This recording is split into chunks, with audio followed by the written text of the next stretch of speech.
Sound take 7 action. Oxford University से तालीम हासिल करने के बाद तकरीबन 22 साल तक जमहूरियत के लिए जिद्दोजहद की। उस मुल्क में जिद्दोजहद की जहाँ दहाइयों तक फौजी आमरियत रही। इस लीडर ने फौजी मुदाखलत और आमरियत के खिलाफ आवाज उठाई, लेकिन दुनिया भर में पजीराई मिलने के बावजूद इस लीडर को कभी इक़्तिदार नहीं मिला। जिसके बाद इस लीडर ने समझौते करना शुरू कर दिए, जमहूरी उसूलों की कुर्बानियां देना शुरू कर दी। इक़्तिदार के लिए इस लीडर ने एक समझौते के तहत फौज से ही हाथ मिला लिया। इस लीडर को इक़्तिदार तो मिल गया, मगर मुल्क का कंट्रोल फिर भी फौज के हाथ में रहा। फौज और इस सियासी लीडर ने मिलकर मुल्क का निजाम चलाने की कोशिश की, मगर इस हाइब्रिड रिजीम ने तब्दीली के नाम पर मुल्क को मजीद पस्ती की तरफ धकेल दिया। नाम जमहूरियत का रहा और काम आमरियत वाले होते रहे। इख्तिलाफ राय को मजीद दबाया गया, अक़लियतों की नस्लकुशी की गई। इस एक अरसे तक फौज और सियासी लीडर एक ही पेज पर नजर आए, मगर वक्त गुजरा तो फौज की हमदर्दियां बदल गई। फौज ने अपने बदलते मुफादात के लिए इस लीडर को ही कुर्बान कर दिया। ये कहानी म्यांमार की है और आंग सान सू की की हुकूमत का आज इसी फौज ने तख्ता उलट दिया, जिसकी इंसानी हुकूक की खिलाफ वर्जियों का आंग सान सू दिफा करती रही। दुनिया में ऐसी कई मिसालें हैं जो समझौते करके हुकूमत में आ जाते हैं, इक़्तिदार में आकर मजीद समझौते करते हैं, फौज की मुदाखलत का दिफा तक करते हैं, मगर बाद में जब मुफादात बदलते हैं तो उन्हें कुर्बान कर दिया जाता है। जली ना, तेरी भी जली ना। दुनिया में मुतादिद फाशिस्ट लीडर आते रहे हैं जो अपने फाशिस्ट नजरिए की तकमील के लिए गैर मामूली इक़दाम करते रहे हैं और गैर मामूली मकबूलियत भी हासिल करते रहे हैं, लेकिन उनका तर्ज सियासत, अनापरस्ती, रवैया और उनके सफर का अंजाम मुल्क की तबाही की सूरत में ही निकलता रहा है। और एक ऐसा लीडर आया भी जो इस कदर खुद पसंदी में मुब्तला था कि किसी को खुद से बेहतर समझने के लिए तैयार ही नहीं था। उसकी ख्वाहिश थी कि पूरी दुनिया की तवज्जो का मरकज वही रहे और जो भी हो उसकी मर्जी से हो।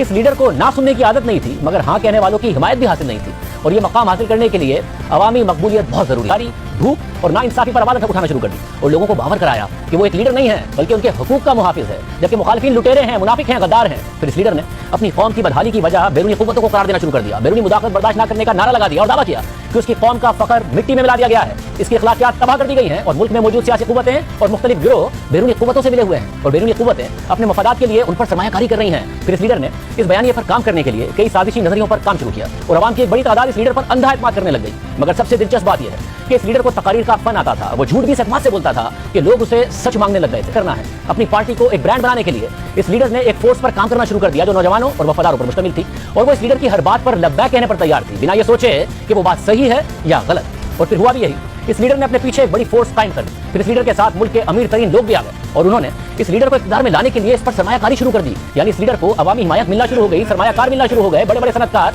और मीडिया टाइकून्स ने इस लीडर के सियासी मुहिम के अखराजात उठाए। लेकिन इस लीडर को ऐसे लोगों की तलाश थी जो इस लीडर के झूठ पर मबनी पैगामात को एक बयानिया बनाकर अवाम को ज़हन नशीन करवा दे। और फिर इस लीडर को ऐसे लोग मिले भी जिन्होंने वफादारी का वादा किया और प्रोपेगेंडा करने के लिए जदीद मीडिया का इस्तेमाल किया, एक बाकायदा नेटवर्क बनाया और इस बात पर इत्तफाक किया कि हर जलसे में, हर तकरीर में एक ही बात को बार बार दोहराया जाए, चाहे वो झूठ ही क्यों ना हो, मगर उस बात पर जोर दिया जाए और बार बार दिया जाए, इतनी बार दोहराया जाए कि झूठा प्रोपेगेंडा भी सच लगने लगे। और हुआ भी यही। देखते देखते एक ही किस्म का बयानिया ज़राए इब्लाग के मुख्तलिफ प्लेटफॉर्म्स पर दिया जाता, जिसकी वजह से इस लीडर के हामी तो क्या, मुखालिफिन को भी उसकी बातें याद हो गई। वो कर्जों में डूबी हुई कौम को दोबारा अपने पांव पर खड़ा करने का वादा करता रहा, दावा करता रहा, मगर ये सब करने के बाद भी इस लीडर को इक़्तिदार नहीं मिला। और एक दिन इस लीडर ने हुकूमत का खात्मा करने के लिए मुल्क की अहम शहराओं पर मुजाहिरा शुरू कर दिया, तशद्दुद का रास्ता। मगर इस फाशिस्ट लीडर ने हार नहीं मानी, क्योंकि इसे एहसास हो गया था कि अब इसकी कौम के पास और कोई मुतबादिल नहीं है। वक्त बदला, हालात बदले, मुल्क की सियासी सूरत हाल बदली और फिर ये फाशिस्ट लीडर एक कोलिशन हुकूमत का सरबराह बन गया। और फिर इस लीडर ने अपने फाशिस्ट नजरियात की तकमील के लिए कानूनी, गैर कानूनी, इखलाकी, गैर इखलाकी, सही गलत तमाम इक़दाम उठाए। इदारों को यरगमाल बना दिया। जिस शख्स से इस लीडर को खतरा या इख्तिलाफ था उसे गिरफ्तार करवाया गया, सियासी जमातों को दीवार से लगाया गया, ओपोजिशन को सिरे से खात्मा करने की कोशिश की गई, मीडिया का गला घोट दिया गया, आजादी इज़हार राय को दबा दिया। ऐसे कानून बनाए गए जिससे सारे इख्तियारात इसके पास आते गए, बगैर सबूत की गिरफ्तारियों के लिए कानून मंजूर कराए गए और लोगों में यह खौफ फैला दिया गया कि मुल्क खतरे में है और खुद को एक बहादुर लीडर के तौर पर पेश किया और वादा किया कि वो इस कौम को इसका खोया हुआ मकाम वापस दिलाएगा। मगर इस मुल्क का खोया हुआ मकाम तो वापस नहीं आया, वो मुल्क मजीद पस्ती में चला गया। एक जमाना था कि ये लीडर अपनी कौम के लिए एक हीरो था और आज इस लीडर की ओनरशिप भी कोई लेने को तैयार नहीं है। जिस फाशिस्ट लीडर की बात हो रही है वो एडोल्फ हिटलर है, जिसने आज से 77 साल पहले आज ही के दिन यानी 22 अप्रैल को अपनी शिकस्त करीब देखकर इश्तिहार में आकर कहा कि मैं बर्लिन में आखिरी दम तक रहूंगा और भागने के बजाय खुद को गोली मार दूंगा। और उसके 8 दिन बाद हिटलर ने अपनी एलिया के साथ खुदकुशी कर ली। ये तो माजी की बात थी, मगर मौजूदा दौर में भी एक ऐसा लीडर है जो कहता तो खुद को जमहूरी है लेकिन रवैया आमराना है। ये लीडर मकबूल नारे लगाकर इक़्तिदार में आया, कहा कि वो सबसे पहले अपनी कौम की बात करेगा, दूसरे ममालिक की जंगों में शामिल नहीं होगा, मुल्क को कौमी खसारा खत्म कर देगा, मुखालिफिन को जेल में डाल देगा। हर रोज जज्बाती तकारीर और ट्वीट्स करता रहा। इस शख्स ने अपनी पार्टी में आमराना कल्चर पैदा कर दिया। इख्तिलाफ करने की गुंजाइश नहीं थी, इख्तिलाफ करने वालों का मजाक उड़ाया गया या उनके खिलाफ मुहिम चलाई गई। ये लीडर हर वक्त अपनी बात करता था, इसमें बहुत मैं थी, अना भी बहुत थी।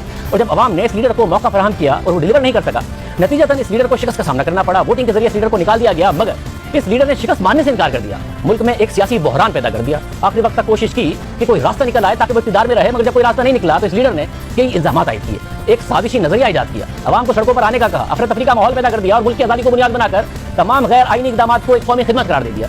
और जब इस लीडर को पार्टी के कुछ लोग भी इसके खिलाफ हो गए तो इसने उनको भी बदनाम करना शुरू कर दिया, धमकियां देना शुरू कर दी और खौफ की वजह से उसकी अपने पार्टी के मुनरिफ अरकान राय देने के लिए पार्लियामेंट में जाने के लिए हिफाजती इकदाम करके गए, सिक्योरिटी की गारंटी लेकर गए और दूसरी तरफ आखिरी वक्त तक ये लीडर इक़्तिदार से चिमटा रहा और इस दौरान एक ऐसी बहस का आगाज कर दिया कि अवाम इसकी कारकर्दगी पर बहस कम और उसके झूठ पर मबनी बयानी पर ज्यादा बात करने लगे। अहम बात यह है कि शिकस्त के बावजूद ये लीडर अपने हामियों में इतना मकबूल हो गया कि वो शिकस्त कबूल करने के लिए ज़हनी तौर पर तैयार ही नहीं थे। इसके हामी उसकी आमराना तर्ज हुकूमत के बावजूद इसे हीरो करार देते रहे, एक विक्टिम करार देते रहे, एक ऐसा लीडर करार देते रहे जिसके साथ ज्यादती हुई है और आज भी उसके लिए हमदर्दी रखते हैं। जिस लीडर की बात हो रही है वो डोनाल्ड ट्रंप है, जिन्होंने अमेरिकी सियासत को तहस नहस करके रख दिया था और उनके हामियों की तरफ से कैपिटल हिल की इमारत पर हमले को आज 16 महीने हो गए हैं और ट्रंप को इक़्तिदार से गए भी तकरीबन 16 महीने हो गए हैं, मगर ट्रंप ने अमेरिकी सियासी निज़ाम को जो नुकसान पहुंचाया उसका खमियाजा वो आज भी भुगत रहे हैं। अमेरिकी मुआशरे में जो नफरत का बीज बोया गया उसकी नशोनुमा आज भी हो रही है। बड़ा हरामी हो बेटा।